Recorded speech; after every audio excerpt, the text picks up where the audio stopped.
ito na yung binili ko. Sinigang na po siya. Kakain na po kami. Kakain na po kami. Let's break first.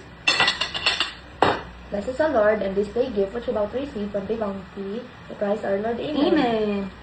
I love you. I love you. Happy ka? Yes. Yeah, tomorrow.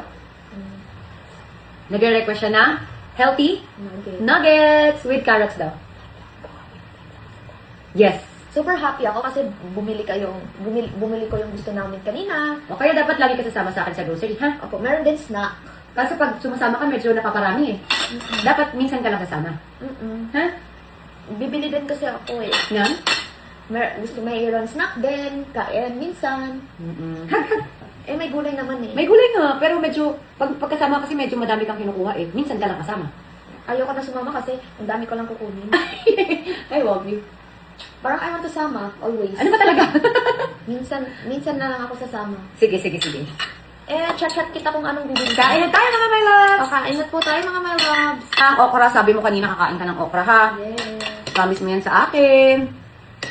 Kaya binili ko yung mga gusto mo kasi kakain ka ng gulay. Super happy ako kasi kumakain ka ng gulay, Katie. Sige, kakain ko na eh. Kainin mo to. Try mo to. Wait, oh. Lagay mo sa spoon mo. Okay. With rice, with rice. Kainin mo yan with rice. Yay! Kakain siya ng okra. Kainin mo, dear. Opo. Yan. Go, go, go. Ayan. Happy ako, Katie. Alam mo si mama kumain ng gulay. 27 years old na. Nasa tiyan na kita. Yes po, buti na lang. Kumain ako ng gulay para maging healthy ka. Opo. Happy ako. Basta ka pa kumakain ka na ng gulay. Am I healthy? Yes. Am I vegetarian? Ang vegetarian, puro gulay lang. Gusto mo ba maging vegetarian? Yes po. Hindi ka pwede kumain ng mga iba. I don't want to be vegetarian.